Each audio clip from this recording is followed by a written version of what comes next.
अस्सलाम वालेकुम। आज हम पढ़ने जा रहे हैं फाइलम मोलस्का को। ठीक है, तो आज हम फाइलम मोलस्का को डिटेल में डिस्कस करेंगे। सबसे पहले इसके जनरल कैरेक्टरिस्टिक्स को पढ़ेंगे, उसके बाद हम एवोल्यूशनरी एडाप्टेशन के ऊपर आएंगे, इसके बाद हम इसकी इंपॉर्टेंस को पढ़ेंगे।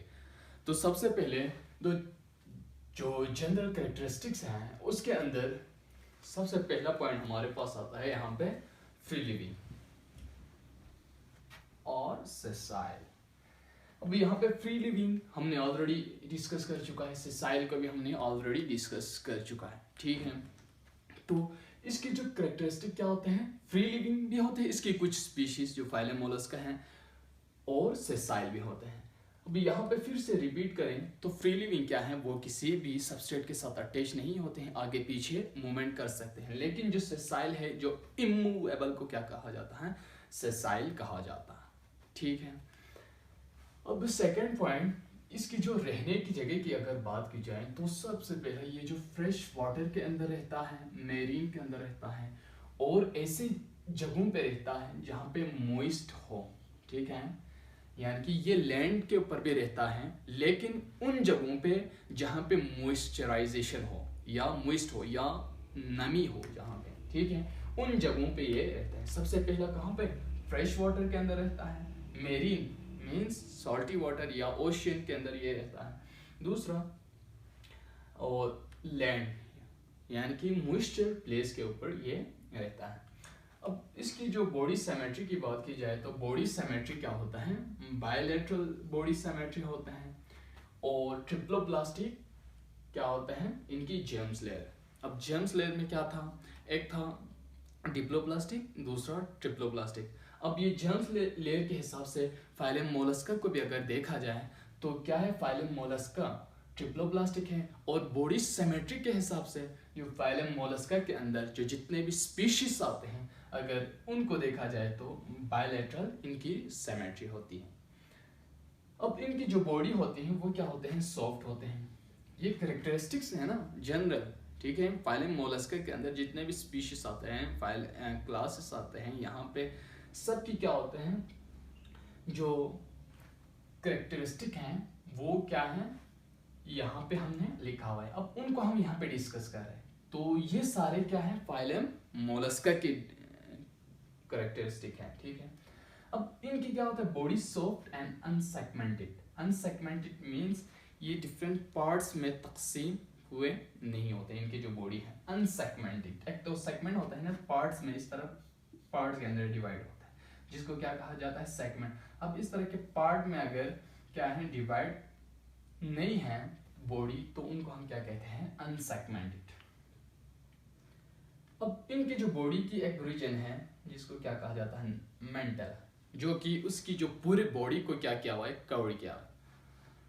अब यहाँ पे सबसे जो आउटर ब्लैक में जो कलर हमें नजर आ रहे हैं वो हमने क्या बनाया है, यहाँ पे इसकी शेल को बनाया है। ठीक है,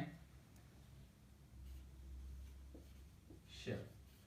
अब उसके इनर साइड पे जो जितने भी, अब यहाँ पे देखें रेड कलर में नजर आ रहा है। ठीक है, ये पूरा क्या है, उसकी मेंटल रीजन है। इसकी जो पूरा बॉडी को किस चीज ने कवर किया, मेंटल ने कवर किया, लेकिन उसकी जो मेंटल के ऊपर एक लेयर है जिसको शेल कहा जाता है। अब ये शेल क्या करता है, एज अ प्रोटेक्शन का काम करता है इसकी बॉडी की। अब इस शेल की प्रोटेक्शन, शेल को बनाने का काम किसका है, मेंटल का। अब यहाँ पे देखें, मेंटल ये क्या करता है, इट सेक्रेट्स शेल, यानी ये सेक्रेट करता है शेल को, मींस ये शेल को क्या करता है, बनाता है। इस शेल को कौन बनाता है, मेंटल रीजन, मेंटल रीजन। अब मेंटल रीजन जो बिल्कुल जो ब्लैक के नीचे जो आपको रीजन नजर आ रहे हैं वो क्या है, मेंटल रीजन। ठीक हो गया। अब यहाँ पे जो डायग्राम हमने बनाया हुआ, ये डायग्राम किस चीज की है, स्नेल की है। ठीक है, अब रेडियोला, रेडियोला क्या है, इनके अंदर क्या होता है, एक टॉन्ग लाइक स्ट्रक्चर होता है। व्हाट, टॉन्ग लाइक स्ट्रक्चर होता है,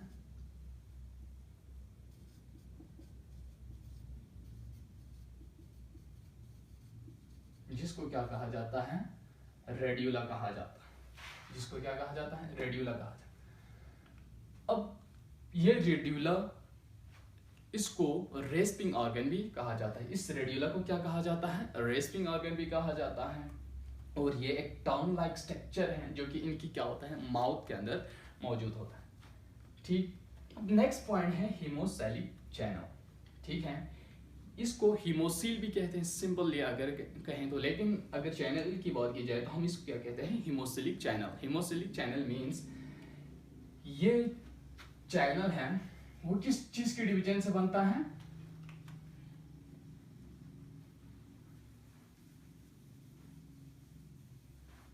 ये चैनल जो सीलोम है उसको फर्दर डिवाइड किया जाता है हीमोसिलिक चैनल, या जिसको साइनस भी कहा जाता है। आप साइनस भी कह सकते हैं। ठीक है जी, यहाँ पर चैनल से हमने क्या कहा, साइनसिस। अब ये act as a what, circulatory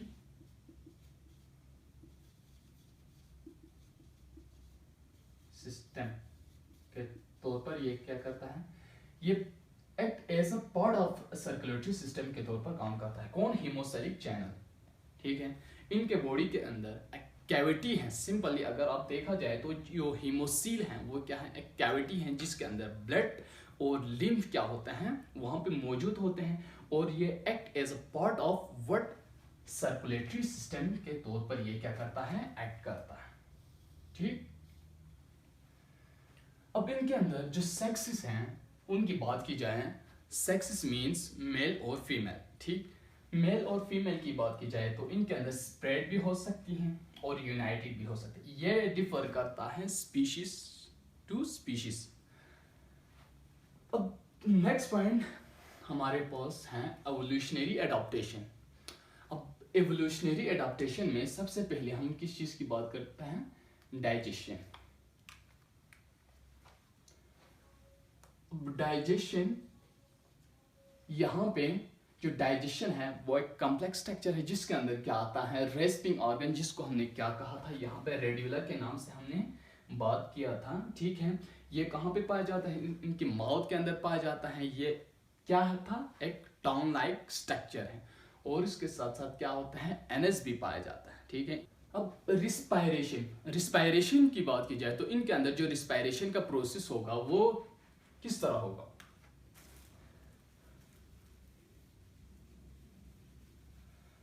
respiration के लिए इनके अंदर गिल्स भी होते हैं जिस तरह फिश के अंदर होता है वाटर के अंदर। ठीक है, एज वेल एज इनके अंदर लंग्स भी होते हैं, और क्या होता है, बॉडी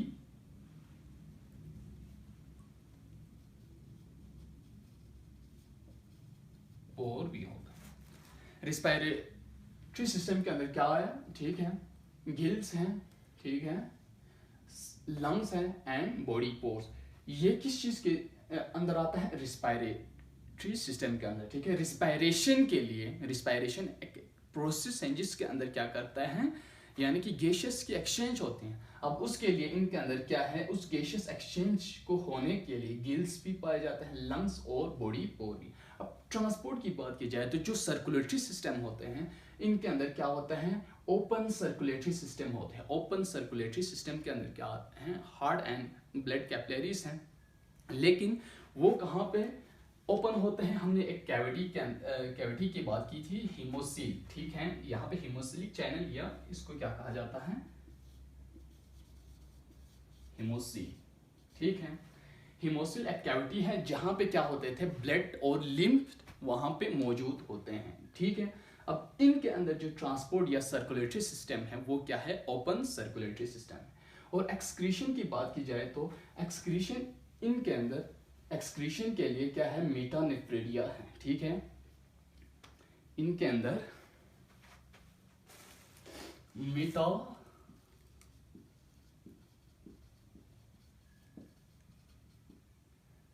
नेफ्रेडिया। ठीक है, अब जो मेटानेफ्रेडिया है इनके अंदर जो एज ए एक्सक्रीटरी ऑर्गन के तौर पर काम करता है, और इनके अंदर जो एक्सक्रीशन का प्रोसेस करवाने के लिए जो एक्सक्रीटरी ऑर्गन है उसको हम क्या कहा जाता है, मेटानेफ्रिडियम या मेटानेफ्रिडिया कहा जाता है। ठीक है, अब नर्वस सिस्टम की बात की जाए तो इनके अंदर जो नर्वस सिस्टम में क्या है, एक तो सेरिब्रल गैंग्लिया है, दूसरा मैंने यहाँ पे शॉर्ट फॉर्म में सी से लिखा हुआ है, ठीक है, सी सेरिब्रल क्या है, इनके अंदर गैंग्लिया है, यहाँ पे पेडल गैंग्लिया है, प्लूरल गैंग्लिया है और विसरल गैंग्लिया है। अब ये हेड रीजन पे पाया जाता है जो सेरिब्रल गैंग्लिया, और यहाँ पे जो पेडल गैंग्लिया का जो मेन फंक्शन है वो क्या करता है, फूड के जो मसल्स होते हैं उसको क्या करता है, वहां तक ये नर्व इम्पल्सिस को लेके जाता है, मसल्स ऑफ फूड। ठीक है, दूसरा जो प्लूरल है वो क्या करता है, यहाँ पे हमने क्या कहा, जो मेंटल, ठीक है, एक तो मेंटल की बात की, दूसरा जो बॉडी वॉल है, ओवरऑल जो बॉडी वॉल है वहां तक जो नर्व की इम्पल्सिस को लेके जाने का जो काम है वो किस चीज का है, प्लूरल गैंग्लिया का है। तो जो विसरल, आखिर में वी बच गया, विसरल गैंग्लिया का जो काम है वो क्या करता है, जो इंटरनल ऑर्गन तक क्या करता है, नर्व इम्पल्सिस को लेके जाता है। तो ये इनकी जो फंक्शन। अब इम्पोर्टेंस की बात की जाए तो जो मसल्स हैं उसको किस चीज के अंदर इस्तेमाल करता है, बटन इंडस्ट्री।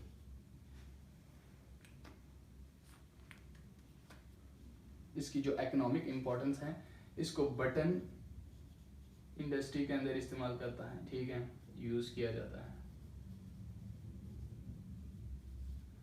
दूसरा जो शेल है वो किस चीज के लिए यूज करता है, जो शेल को ऑर्नामेंट्स वगैरह नुमाइशी चीज़ों को बनाने में इस्तेमाल करता है। तो ओइस्टर को किस चीज़ के, पियर्स, मोती वगैरह बनाने के लिए इस्तेमाल करता है।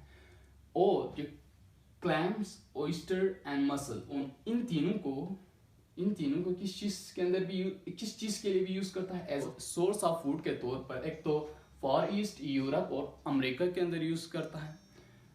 और लास्ट वन जो टोर्टो है जिसको शिप वर्म भी कहा जाता है।